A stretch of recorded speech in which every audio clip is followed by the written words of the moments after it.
అది ఒక పెద్ద అడవి. ఆ అడవిలో చిన్నవి పెద్దవి చాలా జంతువులు ఉన్నాయి. ఈ మృగాలన్నిటికీ రాజు అదుగో సింహం. ఈ అడవిలో దీని పని ఏమిటంటే బాగా జంతు మాంసం తినడం, తిరగడం.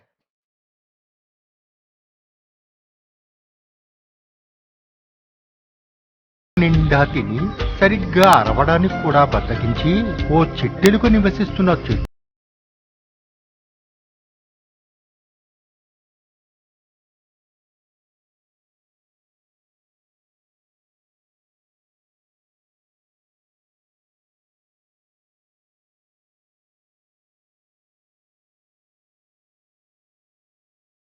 చెరపట్టింది.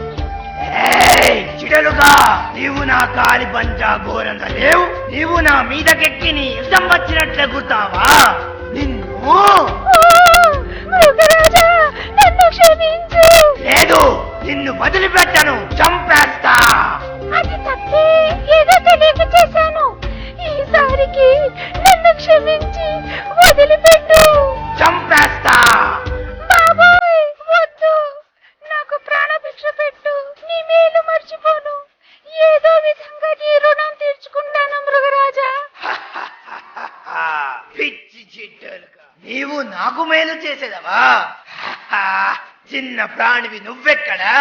విశాలమైన ఈ అడవిరాజు శరీరం ఎక్కడ? చాలు చాలు, ఈసారికి నిన్ను క్షమించి వదిలిపెడుతున్నాను. పో.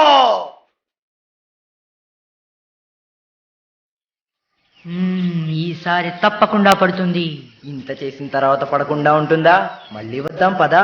ప్రతిసారి విసిగిపోయిన వేటగాండ్రు ఈసారి కొత్త పద్ధతిగా ఏర్పాటు చేసి వచ్చారు. అదుగో రానే వచ్చింది సింహం. లావుబాటు పడవేసి నన్ను కట్టి పడేశారు. కాసేపట్లో వాళ్ళు వచ్చి నా ప్రాణం తీస్తారు. మృగరాజా, నేను చిడలుకను.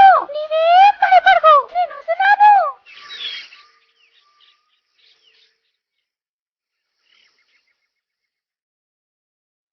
లేదు, నీవు చావడానికి వీల్లేదు. నీకు నేను సహాయం చేస్తాను. నీ వల్ల కాదు.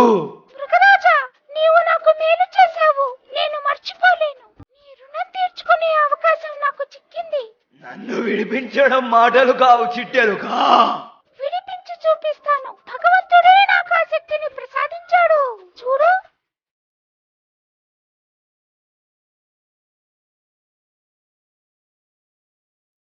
చూసారా పిల్లలు, చిన్న చిట్టెలుక పెద్ద మృగరాజుకు ప్రాణభిక్ష పెట్టింది. ఏ పుట్టలో ఏ పాముందో ఎవరికెరుక. అందుకే అన్నారు వసుదేవుడంతటి వాడు గాడిద కాళ్ళు పట్టుకున్నాడు అని.